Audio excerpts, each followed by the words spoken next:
तो जैसा कि हम लोग देख रहे थे, इससे पहले हम लोग माध्यम के बारे में देख रहे थे, क्लियर। तो जैसा कि आज हम लोग क्लियर करेंगे परावैद्युत माध्यम तथा ध्रुवण, क्लियर।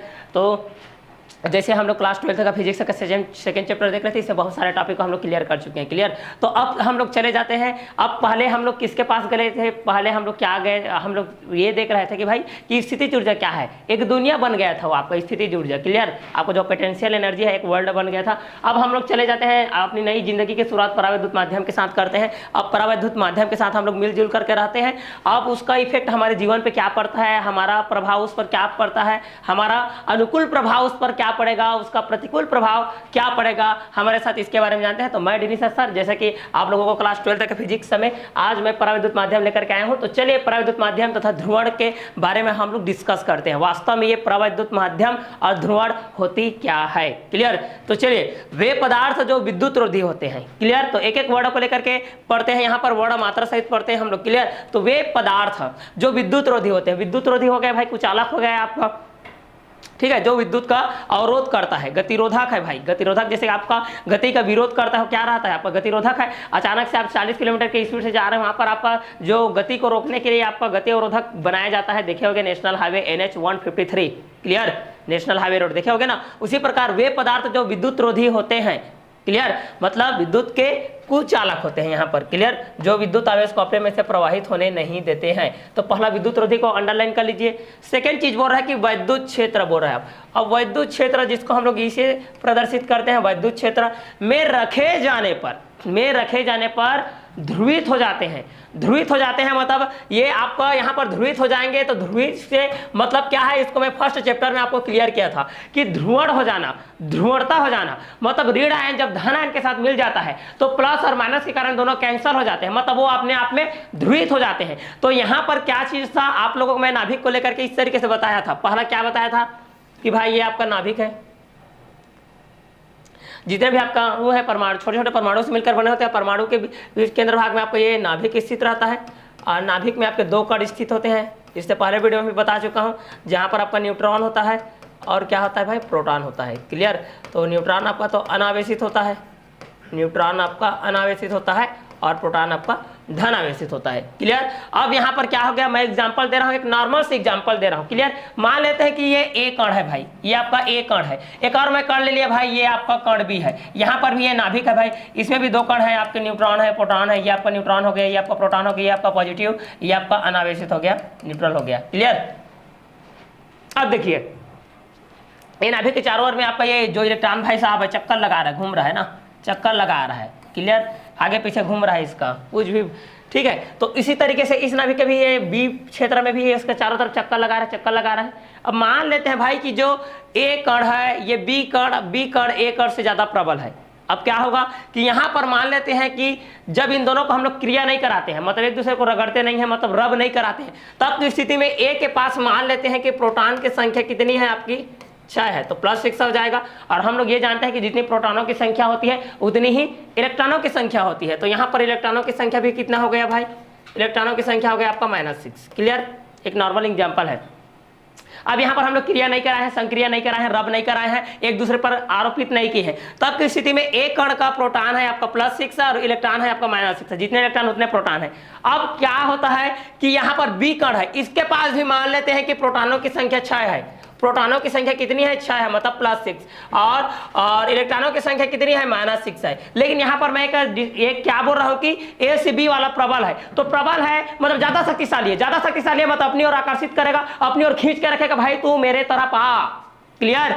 तो ये आपको खींच करके रख रहा है। तो यहाँ पर इसके कक्षक के बाहर में जो नाभिक के पास के जो कक्षक में, वहां पर तो बद्ध इलेक्ट्रॉन गति करते हैं, बद्ध इलेक्ट्रॉन गति करते हैं, जो कि नाभिक से दृढ़ता पूर्वक बंधे रहते हैं, वो तो वहां से अलग नहीं हो सकते भाई। लेकिन नाभिक से कुछ दूर स्थित के कक्षा में भी इलेक्ट्रॉन गमन करते हैं, चक्कर लगाते हैं भाई, जो पृष्ठ में गति करते हैं उसको क्या बोलते हैं, मुक्त इलेक्ट्रॉन। अब ये जो मुक्त इलेक्ट्रॉन है भाई, ये ज्यादा प्रबल शक्ति है, तो मुक्त इलेक्ट्रॉन इसके तरफ अग्रसर हो जाता है भाई, इसके तरफ आ जाएगा। जब क्रिया कराएंगे, जब एक दूसरे के पास में आएंगे, जब एक दूसरे को चिपकाएंगे, यहाँ पर आकर्षित करेंगे, दोनों के प्रति अट्रैक्शन, क्लियर, अट्रैक्ट हो जाएंगे यहाँ पर। अब क्या हुआ, यहाँ का मुक्त इलेक्ट्रॉन यहाँ पर आ गया भाई। अब इसके पास कितना था देखिए, इसके पास था -6, अब कितना हो गया, एक आ गया तो -7 हो गया। अब इसको क्रिया कराओ, -7 + 6, आपका आंसर कितना आ गया, -1, अब भाई साहब यहाँ पर देखिए इसके पास कितना इलेक्ट्रॉन था, -6, एक चला गया तो कितना बचा, -5। चलो -5 + 6 सॉल्व करते हैं, क्या आता है +1, यहाँ +1 यहाँ -1। अब यहाँ से आप क्या निष्कर्ष निकाल सकते हो, देखिए क्या निष्कर्ष निकाल सकते हो, आप किस स्थिति पर पहुंच सकते हो, यहाँ से आप क्या डिसीजन ले सकते हो, ये आपका क्या प्रूफ कर रहा है, ये आपको क्या बताना चाह रहा है, आप क्या जानना चाह रहे हो भाई, क्या जानना चाह रहे हो, क्लियर। तो ये बता रहा है भाई कि जो इलेक्ट्रॉन त्यागता है, क्या करता है, त्यागता है मतलब देता है, क्लियर। और कौन देता है, जो धनी रहता है वही तो धन देगा भाई, जो धनी रहेगा वही दान करता है। तो जो धनी है वो धन आवेश हो जाता है, और जो ऋणी है वही तो ऋण, जो ऋणी है भाई कर्जदार है वही तो ऋण लेगा ना, तो जो ऋणी है वो क्या हो जाएगा आपका ऋण आवेश, क्लियर। और जो धनी है वो क्या हो जाएगा आपका धन आवेश हो जाएगा, क्लियर। तो यहाँ पर देखिए यहाँ पर ये इलेक्ट्रॉन त्यागा इसलिए आपका क्या हो गया, धन आवेश हो गया। यहाँ पर ये इलेक्ट्रॉन ग्रहण किया इसलिए हो गया ये ऋण आवेश, क्लियर। तो जो इलेक्ट्रॉन त्यागेगा आपका क्या हो जाएगा धन आवेश, जो इलेक्ट्रॉन लेगा वो क्या हो जाएगा ऋण आवेश, मतलब जो ऋणी है वो ऋण आवेश, जो धनी है वो आपका धन आवेश, क्लियर। तो यहाँ पर पॉजिटिव कब आया, नेगेटिव कब आया, मैं इसको नॉर्मल एग्जांपल लेकर के आप लोगों को समझाया, ए कण और बी कण लेकर के, क्लियर। अब ये नहीं है कि मैं यहाँ पर एग्जांपल में ए को मान लिया बी को मान लिया, आप किसी को भी मान सकते हो प्रबलता के रूप में, क्लियर। तो चलिए अब हमारे कॉन्सेप्ट के पास आते हैं। कॉन्सेप्ट क्या बोलता है कि ध्रुवित होना, ध्रुवण की प्रवृत्ति आना, ये तो आपको समझ में आ गया होगा कि धन आयन बनता है ऋण आयन बनता है बोल के, क्लियर। तो वे पदार्थ जो विद्युत रोधी होते हैं तथा वैद्युत क्षेत्र में रखे जाने पर ध्रुवित हो जाते हैं, अर्थात वैद्युत प्रवाह का प्रदर्शन करते हैं, परावैद्युत कहलाते हैं, क्लियर। क्या कहलाते हैं, परावैद्युत कहलाते हैं। जैसे एग्जांपल के रूप में यहाँ पर माइका है, यहाँ पर आपका अभ्रक है, यहाँ पर कांच है, यहाँ पर क्या है आपका कागज है, ये एग्जांपल है इसके, क्लियर।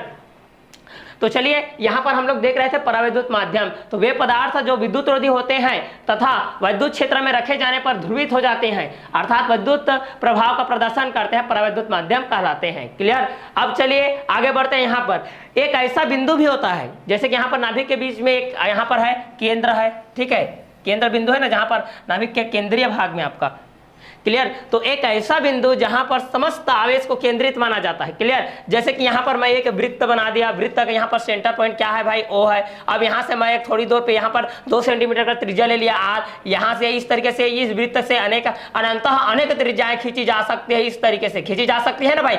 उसी प्रकार एक ऐसा बिंदु जहां पर समस्त आवेश को केंद्रित माना जाता है, उसको हम आवेश का केंद्र बिंदु मानते हैं, उसको आवेश का हम लोग केंद्र बिंदु मानते हैं, मतलब आवेश का केंद्र मानते हैं, क्लियर। तो ये था आपका परावैद्युत माध्यम तथा ध्रुवण, क्लियर। चलिए इसके बाद हम लोग देखते हैं, इसके बाद है इसके जो प्रकार है भाई, प्रकार को देखना पड़ेगा आप लोगों को, क्लियर। सबके तो प्रकार भी रहते हैं, अब किस किस माध्यम से पढ़ेंगे, अब उसको तो ऑल ओवर देख लिए हैं भाई, लेकिन वहां पर जब परावैद्युत माध्यम में देखते हैं तो वहां पर बहुत सारे ये समस्या आते हैं कि भाई कोई पदार्थ धन आयन के साथ ऋण आयन में चला जाता है, कोई पदार्थ ऋण आयन के साथ धन आयन में चला जाता है, तो धन आयन से ऋण आयन जाने वाले को एक अलग कैटेगरी का कैटेगराइज कर दिए हैं, और ऋण आयन से धन आयन जाने वाले को एक अलग कैटेगरी में बांट दिए हम लोग, क्लियर। तो चलिए उसी का आपका फर्स्ट पार्ट है ध्रुवीय परावैद्युत।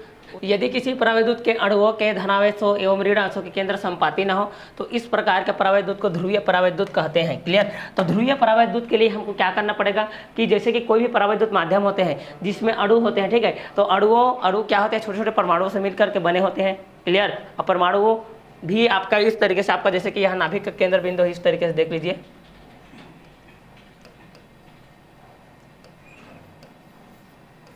इस नाभिक में 2 कण आपके स्थित है, यहाँ पर आपका 2 कण स्थित है। पहला आपका क्या है, न्यूट्रॉन है,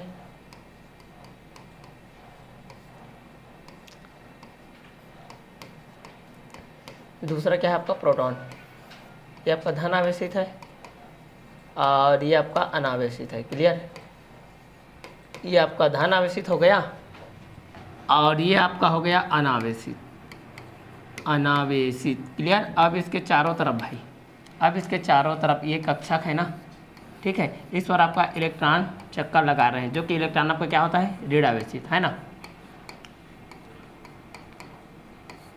इलेक्ट्रॉन क्या होता है, इलेक्ट्रॉन पर क्या आवेश होता है बोलने से ऋण आवेशित होता है, ये आपका ऋण आवेशित हो गया। क्लियर। तो यहाँ पर बोला जा रहा है, देखिए डेफिनेशन के बेस पे यहाँ पर क्या बोला जा रहा है कि यदि किसी परावैद्युत के अणुओं के धन आवेशों एवं ऋण आवेशों के केंद्र संपाती ना हो, मतलब एक ही लाइन में ना हो, तो इस प्रकार के परावैद्युत को हम लोग ध्रुवीय परावैद्युत कहते हैं। जैसे कि इसके अंतर्गत आपका जैसे कि आता है H2O आता है। क्लियर। यहाँ पर फॉर एग्जांपल में देखेंगे तो H2 आ जाएगा, दूसरा आपका HCl आ जाएगा हाइड्रोक्लोरिक, और यहाँ पर जल आ जाएगा आपका। क्लियर। इसके एग्जांपल में आपको ये जल आ जाएगा, यहाँ पर ये हाइड्रोक्लोरिक अम्ल आ जाएगा, HCl आ जाएगा। जैसे इसके पार्टिकल की बात करें तो यहाँ पर आपका हो जाएगा, देखिए इस तरीके से है, ये आपका प्लस वाला है और ये आपका माइनस वाला है, इस तरीके से। ठीक है, दोनों अलग अलग रहे, एक ही संपाती के बीच में ना रहे। जैसे कि यहाँ पर मैं बात करूँ तो यहाँ पर आपका O वाला एक है, ये वाला O वाला एक है। ठीक है। जैसे कि यहाँ पर आपका H है, यहाँ पर आपका H है, यहाँ पर आपका क्या है O है। ठीक है, इस तरीके से। जैसे हाइड्रोक्लोरिक की बात करेंगे, HCl की भी बात करेंगे तो यहाँ पर क्या हो जाएगा आपका, ये यहाँ पर आपका H हो जाएगा और यहाँ पर क्या हो जाएगा आपका Cl हो जाएगा, मतलब ये प्लस वाला रहेगा तो ये आपका माइनस वाला रहेगा, मतलब दोनों। ठीक है। तो यहाँ पर यदि किसी परावैद्युत के अणुओं को हम धन आवेश और ऋण आवेशों के केंद्र के संपाती ना करें और संपाती दोनों ना हो, तो इस प्रकार के परावैद्युत को हम ध्रुवीय परावैद्युत कहते हैं। क्लियर। अब इसका जस्ट अपोजिट होता है आपका अध्रुवीय परावैद्युत। यदि किसी परावैद्युत के अणुओं के फिर से अणु आ गए, वही जैसे कि अभी बताया मैं, यदि किसी परावैद्युत के अणुओं के धन आवेशों एवं ऋण आवेशों के केंद्र संपाती हो, तो इस प्रकार के परावैद्युत को अध्रुवीय परावैद्युत कहते हैं। इसमें संपाती हो भाई, जैसे कि इसमें संपाती आपका हो जाएगा इस तरीके से। देखिए जैसे कि यहाँ पर CO2 कार्बन डाइऑक्साइड, यहाँ पर आपका आएगा कार्बन डाइऑक्साइड।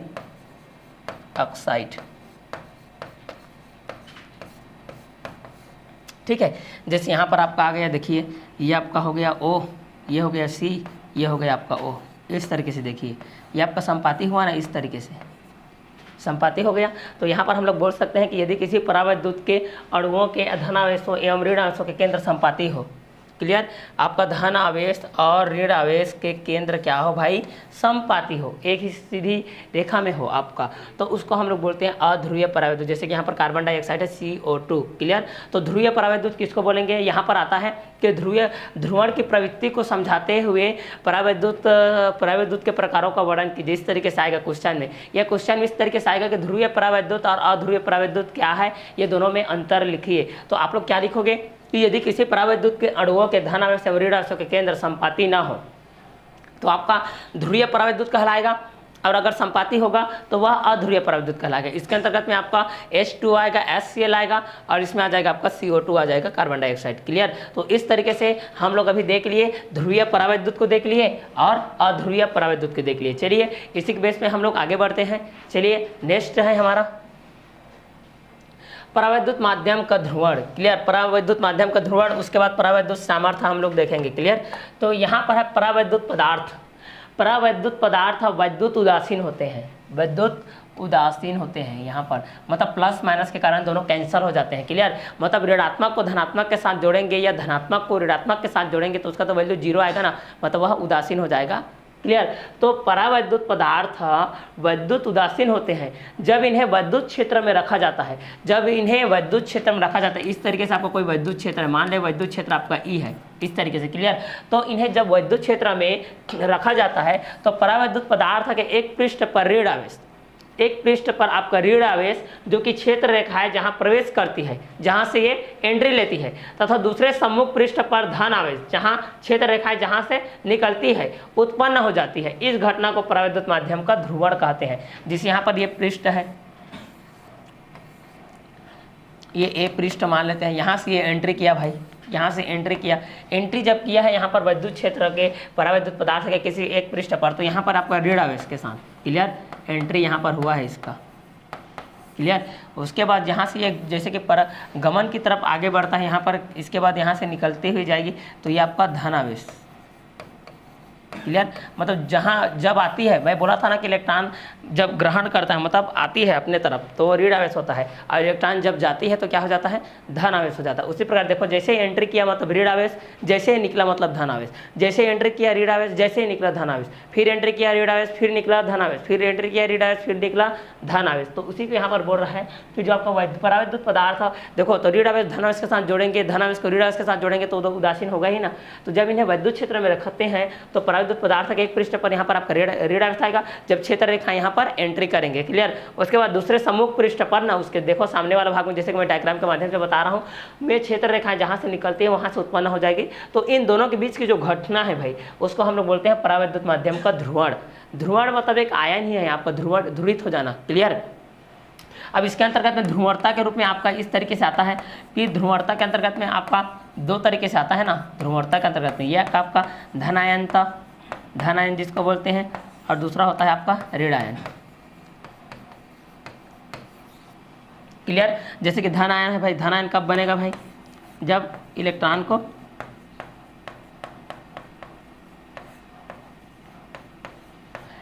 त्यागेगा।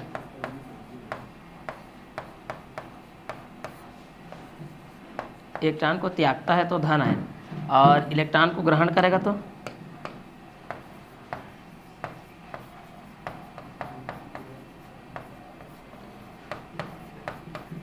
इलेक्ट्रॉन को ग्रहण करेगा तो ऋण आयन। चलो, ये तो दोनों कंडीशन यहाँ पर अप्लाई हो गया। क्लियर, तो यहाँ पर फाइनली ये बोल सकते हैं कि परावैद्युत माध्यम वैद्युत उदासीन होते हैं। जब इन्हें हम वैद्युत क्षेत्र में रखते हैं तो जब ये एंट्री करेगा तो ऋण आवेश के साथ, और जब बाहर निकलेगा तो धन आवेश के साथ। ठीक है, तो इनके बीच में जो आपका परिघटना है, घटना है। क्लियर, क्योंकि इसके हम लोग भौतिकी में हम केवल भौतिक अवस्थाओं का, उसके भौतिक गुणों का ही चर्चा परिचर्चा करते हैं। क्लियर, तो ये आपका कहलाएगा परावैद्युत माध्यम का ध्रुवण। क्लियर, तो चलिए इसके बाद हम लोग देखेंगे इसके जितने भी बेसिकली प्रॉपर्टीज हैं उसके बारे में। अब ये आपका इंपॉर्टेंट क्वेश्चन होता है आपका परावैद्युत सामर्थ्य। क्लियर, सॉन्ग वाला सामर्थ्य नहीं है ना, परावैद्युत सामर्थ्य। विद्युत क्षेत्र या विभव प्रवणता, विद्युत क्षेत्र किसको बोलते हैं, जहाँ तक उसका प्रभाव रहता है ना, ये आपका विद्युत क्षेत्र है, जहाँ तक उसका प्रभाव रहता है।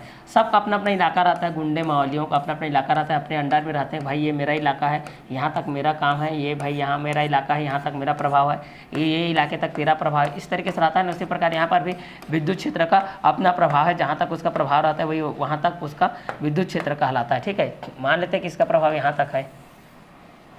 क्लियर, अब बोल रहा है यह विभव प्रवणता। विभव प्रवणता बोल दिया था मैं, विभव की दर में परिवर्तन की दर को, विभव की दर के साथ उसके लंबाई में परिवर्तन की दर को हम लोग क्या बोलते हैं, विभव प्रवणता बोलते हैं। अभी बताया था आप लोगों को विभव प्रवणता की दर को। विभव प्रवणता जो क्या होता है भाई, dV/dl होता है। क्लियर, मतलब एकांक लंबाई में जो परिवर्तन होता है आपका समय के साथ, वहाँ पर उसको हम लोग क्या बोलते हैं, विभव प्रवणता बोलते हैं। तो ये आपका विभव प्रवणता हो गया। क्लियर, तो यहाँ पर बोल रहा है डेफिनेशन में क्या बोल रहा है कि विद्युत क्षेत्र या विभव प्रवणता के उस अधिकतम मान को, मतलब हाईएस्ट मान को। क्लियर, मिनिमम मान या न्यूनतम मान को नहीं ना, हाईएस्ट उसके मान को। क्लियर, तो विद्युत क्षेत्र या विभव प्रवणता के उस अधिकतम मान को जिसे आरोपित करने पर, मतलब उसको लगाने पर, उस पर ना आरोपित करने पर, लगाने पर परावैद्युत माध्यम से इलेक्ट्रॉन पृथक नहीं होते। इलेक्ट्रॉन यहाँ से पृथक नहीं होते हैं भाई, मतलब अलग नहीं होते हैं। क्लियर, जैसे कि एक कण आपका, जैसे वहाँ पर बता रहा था कि एक कण है ए और दूसरा कण है आपका बी, तो बी वाला ज़्यादा प्रबल है ए से, इसलिए यहाँ के इलेक्ट्रॉन को यहाँ पर यह अपनी तरफ आकर्षित, मतलब यदि ज़्यादा शक्तिशाली इस कारण से अपनी ओर आकर्षित कर ले, क्योंकि मुक्त इलेक्ट्रॉन नाभिक से दूर होने के कारण पृष्ठ पर गति करते हैं। हाँ, इस कारण से यहाँ पर बी कण आपका ज़्यादा शक्तिशाली, इस कारण से यहाँ के इलेक्ट्रॉन को अपनी तरफ खींच करके ये ले आया। क्लियर, उसी प्रकार यहाँ पर ये सब नहीं चलेगा। ठीक है, यहाँ पर क्या बोल रहा है कि विद्युत क्षेत्र या विभव प्रवणता के उस अधिकतम मान को जिसे आरोपित करने पर, क्लियर, परावैद्युत माध्यम से इलेक्ट्रॉन पृथक नहीं होते हैं। क्लियर, तो उसको हम लोग बोलते हैं परावैद्युत माध्यम के परावैद्युत सामर्थ्य, मतलब वहाँ उतने तक वो सामर्थ्य है। क्लियर, कि मतलब ना तो वो अपने को अलग करने देता है, ना किसी से लेने देता है, मतलब अपने आप में समर्थ है। जैसे कि हम लोग बोलते हैं ना कि वो समर्थ है, मतलब किसी से ना तो लेगा ना तो किसी को देगा। क्लियर, ना तो किसी से लेना है ना किसी को देना है। उसी प्रकार यहाँ पर ये पराविद्युत सामर्थ्य है, ना तो विद्युत क्षेत्र से ले रहा है ना विद्युत क्षेत्र को दे रहा है, ना विभव प्रवणता में अपना भागीदारी निभा रहा है, ना तो पार्टिसिपेट कर रहा है, ना ही वहाँ पर इंजॉय कर रहा है। क्लियर, मतलब यहाँ पर ना तो उसको देने का काम कर रहा है विभव को, ना तो उसको बढ़ाने का काम कर रहा है, ना तो घटाने का काम कर रहा है। विद्युत क्षेत्र में ना तो ये भाग ले रहा है विद्युत क्षेत्र के, ना तो वो समांतर चल रहा है, ना तो संपाती चल रहा है, ना तो लंबवत चल रहा है, ना तो अभिलंबवत चल रहा है। इसी कारण यहाँ पर बोला गया है कि विद्युत क्षेत्र या विभव प्रवणता को उस अधिकतम मान को जिसे आरोपित करने पर परावैद्युत सामर्थ्य से इलेक्ट्रॉन पृथक नहीं होते हैं, तब हम उसको बोलते हैं परावैद्युत माध्यम की परावैद्युत सामर्थ्य। क्लियर, तो ये था आपका परावैद्युत सामर्थ्य। इसके पहले हम लोग देख लिए ध्रुवीय परावैद्युत को देख लिए, उसके बाद क्या देखें, उसके प्रकार में अध्रुवीय परावैद्युत को देखें। जब ऋण आयन और धन आयन, जब ऋण आयन धन आयन केंद्र के संपाती होते हैं तब वह अध्रुवीय परावैद्युत कहलाता है। और जब दोनों धन आयन और ऋण आयन जो अणुओं की संख्या होती है आपकी धन आयन और ऋण आयन की, अगर दोनों संपाती ना हो तब उसको हम लोग अध्रुवीय परावैद्युत बोलते हैं। क्लियर, ठीक है, तो ये था हमारा परावैद्युत सामर्थ्य। चलिए नेक्स्ट देखते हैं हम लोग। इसके बाद है चालक की विद्युत धारिता। इसके बाद है आपकी चालक की विद्युत धारिता। क्लियर, चालक की विद्युत धारिता है इसके बाद। ठीक है, तो चलिए देखते हैं भाई चालक की विद्युत धारिता होती क्या है। यहाँ से हम लोग देख लेते हैं चालक की विद्युत धारिता क्या होता है। क्लियर, तो चलिए चालक की विद्युत धारिता को हम लोग यहाँ पर देखते हैं। ठीक है, चलिए ये है आपका एक चालक, मान लेते हैं कि ये चालक ए है आपका। ठीक है, ये चालक आपका ए है, इस तरीके से ए है चालक की विद्युत धारिता, इस तरीके से है आपका ए।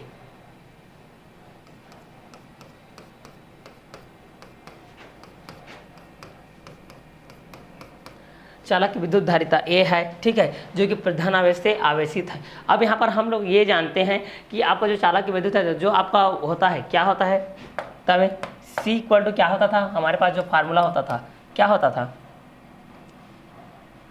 क्यू बाय भी, ये होता था ना क्यू बाय भी।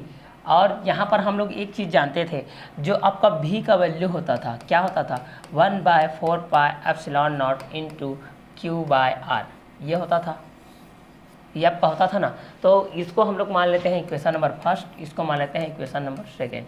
क्लियर, तो सी का जो वैल्यू होता है क्यू बाय भी और भी का वैल्यू तो 1/4 pi epsilon naught into q by, तो समीकरण एक में इसका वैल्यू रखेंगे तो क्या हो जाएगा भाई, क्यू बाय हो जाएगा 4 pi epsilon naught into q by r. मतलब ये आपका कटेगा तो सी का वैल्यू कितना आ जाएगा, ऊपर जाएगा तो 4 पाई एप्सिलॉन नॉट आर आ जाएगा। मतलब जो आपकी यहाँ पर धारिता है वह 4 पाई एप्सिलॉन नॉट आर की त्रिज्या का गुना होता है। क्लियर, तो यहाँ पर हम लोग इसको इस तरीके से बता सकते हैं कि जो गोलीय चालक की विद्युत धारिता होती है, क्लियर, जो गोलीय चालक की जो विद्युत धारिता होती है वह एसआई पद्धति में किसी गोलीय चालक की धारिता का उसकी त्रिज्या की 4 पाई एप्सिलॉन नॉट गुना होती है। क्लियर, पाई का वैल्यू यहाँ पर आप लिख सकते हो 3.14, क्योंकि दशमलव के बाद दो संख्या लिखते हैं, इसका तो निर्धारण अभी तक नहीं किया गया, या 22/7 लिख सकते हो। क्लियर, तो यहाँ पर एसआई पद्धति में जो गोलीय चालक की विद्युत धारिता है वह एसआई पद्धति में किसी गोलीय चालक की धारिता उसकी त्रिज्या की 4 पाई एप्सिलॉन नॉट गुना होती है। और जैसे कि हम लोग यहाँ पर भी इक्वल टू यहाँ पर क्या प्राप्त लेते हैं 1/4 pi epsilon naught into q by r, ऐसा तो वैल्यू प्राप्त किए थे, यहाँ से वैल्यू फाइंड आउट किए थे हम लोग। तो एसआई पद्धति में किसी गोलीय चालक की धारिता उसकी त्रिज्या की 4 पाई एप्सिलॉन नॉट गुना होती है। चलिए इसके बाद हम लोग नेक्स्ट टॉपिक को कवर करते हैं। नेक्स्ट है हमारा किसी चालक के विद्युत धारिता को प्रवाहित करने वाला कारक, ये आपका मोस्ट इंपॉर्टेंट है। क्लियर, किसी चालक के विद्युत धारिता को प्रवाहित करने वाले कारक, चालक के क्षेत्रफल पर, चालक के क्षेत्रफल जैसे बढ़ेगा तो विद्युत धारिता का मान आपका घटेगा, कम होगा। क्लियर, चालक के क्षेत्रफल जैसे जैसे बढ़ेगा, जैसे कि यहाँ पर एक एरिया है 10 सेंटीमीटर का है, 10 से 20 हो जाएगा तो फैलेगा तो उसका तो कम होगा ना, 20 से 40 हो जाएगा, 40/40 से 80/80 का हो जाएगा, 80/80 से 260/260 का हो जाएगा। उसी प्रकार चालक के क्षेत्रफल पर, चालक के क्षेत्रफल बढ़ने पर आपका जो विद्युत धारिता है उसका मान कम होता है ना, कम होता है। जैसे चालक का क्षेत्रफल बढ़ते जाएगा आपका धारिता का मान कम होता जाएगा, विद्युत धारिता का मान कम होते जाएगा। किसके बढ़ने पर, चालक के क्षेत्रफल के बढ़ने पर।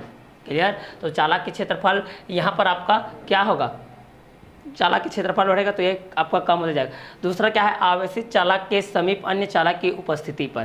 क्लियर, तो यहाँ पर देखिए, यहाँ पर जो आवेशित चालक के समीप अन्य चालक की उपस्थिति आएगा, मतलब यह उसके व्युत्क्रमानुपाती होगा यार, यह उसके व्युत्क्रमानुपाती होगा। यहाँ पर मतलब किसी आवेशित चालक के समीप अन्य चालक हम लोग लाएंगे तो उसके विद्युत धारिता के मान में कमी आएगी, इफेक्ट पड़ेगा, कमी आएगा। क्लियर? क्योंकि कोई भी चालक है वह पहले से आवेशित है। अब क्या आवेशित है, जब हम उसके पास लेकर देखेंगे तो चलेगा, क्योंकि अगर ऋण आयन को हम लोग धन आयन के पास ले जाएंगे तो आकर्षित करेगा, अगर धन आयन रहेगा तो धन आयन के पास लेकर जाएंगे तो वह एक दूसरे को प्रतिकर्षित करेगा।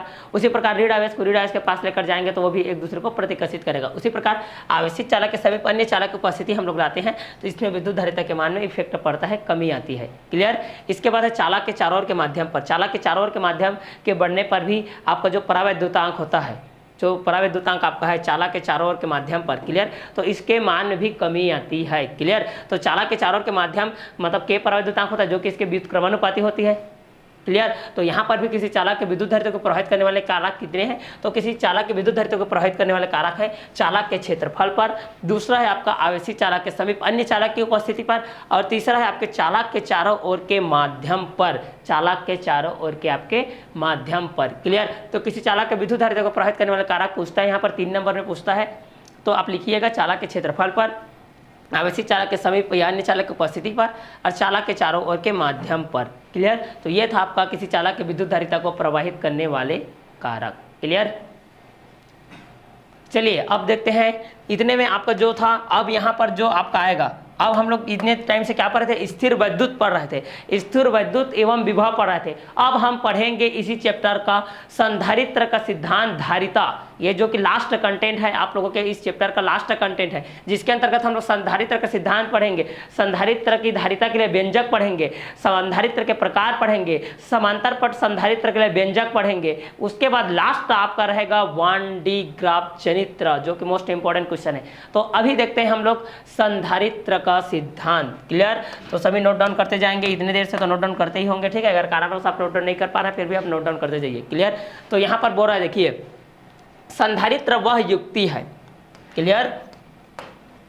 आपके पास क्या युक्ति है बोलते हैं ना, वैसे प्रकार संधारित्र वह युक्ति है जिसके द्वारा किसी चालक के आकार में या आयतन में बिना परिवर्तन किए उसकी विद्युत धारिता बढ़ाई जा सकती है।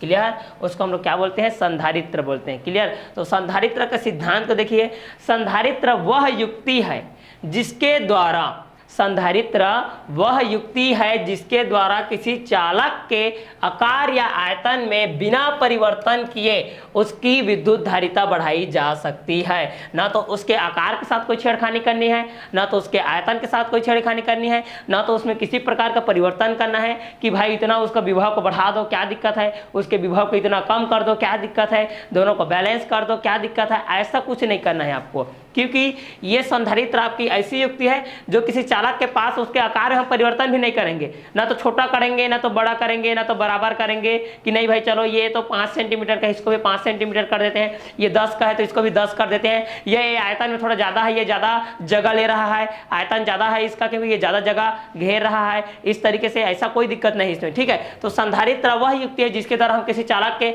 आकार या आयतन में बिना परिवर्तन के उसके विद्युत धारिता को बढ़ा सकते हैं, उसको हम लोग बोलते हैं संधारित्र।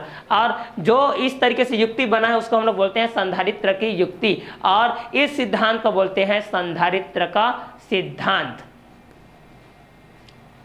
तो किसी आवेशित चालक के समीप पृथ्वी का विभव बताया था आप लोगों को, पृथ्वी का विभव बताया था, पृथ्वी का विभव को हम लोग शून्य मान के चलते हैं, क्योंकि अगर पृथ्वी से आप कितना भी आवेश ले लोगे या आवेश दे दोगे उसके मान में कोई परिवर्तन नहीं होता है। क्लियर? अगर समुद्र से आप थोड़ा सा पानी ले लोगे या पानी दे दोगे तो उसके समुद्र पर क्या इफेक्ट पड़ेगा, कोई दिक्कत नहीं होगा उसका। उसी प्रकार पृथ्वी का विभव पर कोई इफेक्ट नहीं पड़ता है। क्लियर? इसलिए पृथ्वी के विभव को हम लोग शून्य मान के चलते हैं। इसलिए आपके घरों में देखे होगे अर्थिंग यूज करते हो ना आप लोग, भू संपर्करण बोलते हैं जिसको। क्लियर? जो कि फर्स्ट चैप्टर में मैं आप लोगों को पढ़ा चुका हूं।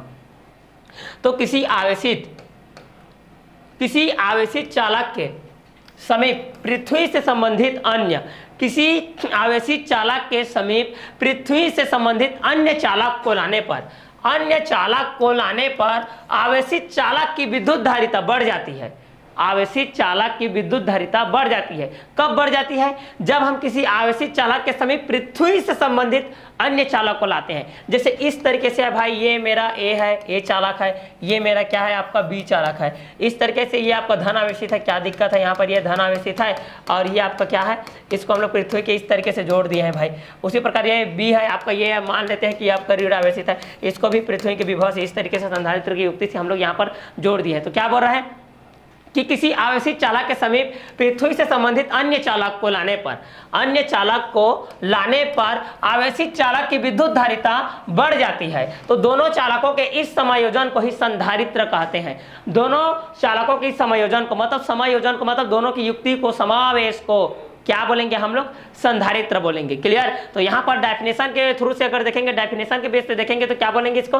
किसी आवेशित चालक के समीप पृथ्वी से संबंधित अन्य चालक को लाने पर आवेशित चालक की विद्युत धारिता बढ़ जाती है। दो चालकों के समायोजन को संधारित्र कहते हैं। तो यहाँ पर क्या होता है, यहाँ पर पृथ्वी के जो विभव में आपको दो तरीके से बताया था कि अगर हम लोग पृथ्वी के विभव को दो तरीके से जोड़ते हैं, एक धन आवेश वाला, एक ऋण आवेश वाला जोड़ते हैं, तो जब धन आवेश वाला होता है वो क्या करता है, पृथ्वी के पास हम लोग अटैच करते हैं तो पृथ्वी का जो इलेक्ट्रॉन है वह वस्तु की ओर अग्रसर होता है और वस्तु से जो भी आपका आवेश है वह वस्तु से पृथ्वी की तरफ गमन करता है और इलेक्ट्रॉन पृथ्वी से वस्तु की तरफ गमन करता है। लेकिन ऋण आवेश में इसका जस्ट अपोजिट होता है। आपका जो इलेक्ट्रॉन है भाई वो वस्तु से पृथ्वी की तरफ आता है और जो आवेश है वह पृथ्वी से वस्तु की तरफ आता है। इसका जस्ट अपोजिट होता है। क्लियर? तो इसलिए किसी आवेशित चालक के समीप पृथ्वी से संबंधित अन्य चालक को पृथ्वी पर लाने पर आवेशित चालक की विद्युत धारिता बढ़ जाती है। और जब बढ़ जाती है तो दोनों चालकों की समायोजन मतलब दोनों को जोड़ दिए भाई, तब तो विद्युत धारिता उसका बढ़ रहा है। तो इस तरीके के जो सिस्टम है, जो तंत्र है, जो स्थिति है, उसको हम लोग बोलते हैं संधारित्र। और संधारित्र एक ऐसी युक्ति है जिसकी हम किसी भी ऐसी वस्तु जो भी होती है उसके बिना आकार में या आयतन, बिना परिवर्तन किए उसके विद्युत धारिता को क्या करते हैं, बढ़ा देते हैं। क्लियर? तो ये था आपका संधारित्र का सिद्धांत। क्लियर? तो इसके बाद हम लोग देखेंगे संधारित्र का प्रकार के बारे में देखेंगे, संधारित्र को प्रभावित करने वाले कारक के बारे में देखेंगे। तो ये है आपका संधारित्र की धारिता। तो चलिए संधारित्र की धारिता के बारे में हम लोग थोड़ा सा देख लेते हैं यहाँ पर। तो इसका जो फार्मूला होता है भाई साहब वो क्या होता है, C = Q/V। अब यहाँ पर देखिए, मान लेते हैं माना कि दो आवेश है भाई, यहाँ पर दो तो आवेश रहेगा ही ना, क्योंकि दोनों का हम लोग समायोजन कर रहे हैं। क्या कर रहे हैं? समायोजन कर रहे हैं। माना कि Q1 आवेश का विभव V1 है तथा Q2 आवेश का विभव V2 है। क्लियर? फिर से रिपीट कर रहा हूं, माना कि Q1 आवेश का विभव V1 है तथा Q2 आवेश का विभव आपका V2 है। क्लियर? तब हम लोग यहाँ पर फार्मूला में वैल्यू रखेंगे C = Q/V1 - V2। क्लियर? अब मान लेते हैं कि जो आपका V1 - V2 का वैल्यू है वह 1 के इक्वल है, वह 1 के बराबर है। किसके बराबर है भाई? 1 के बराबर है। तो मान लेते हैं ये आपका इक्वेशन नंबर फर्स्ट है, ये आपका इक्वेशन नंबर सेकेंड है। धारिता के आपके परिभाषा से है ये आपका। क्लियर? धारिता की परिभाषा से है। तब यहाँ पर वैल्यू रखेंगे V1 - V2 = 1 रखेंगे हम लोग यहाँ पर। तो क्या हो जाएगा, C = यहाँ पर आ जाएगा आपका Q, क्योंकि यहाँ पर आ जाएगा आपका जो धारिता होता है वह आवेश Q के बराबर होगा। क्लियर? तो संधारित्र में आपका जो फार्मूला है C = Q/V। तो यहाँ पर मान लेते हैं कि Q1 आवेश का विभव V1 है तथा Q2 आवेश का जो विभव है वह क्या है, V2 है। तब C = क्या होता है, Q/V। तो C = हो जाएगा Q/V1 - V2। तो यहाँ पर हम लोग V1 - V2 = 1 लिए हैं, तो इसके जगह में हम लोग रख देते हैं 1, तो हमारे पास आ जाएगा C = Q। क्लियर? तो यह था आपका संधारित्र की धारिता। क्लियर?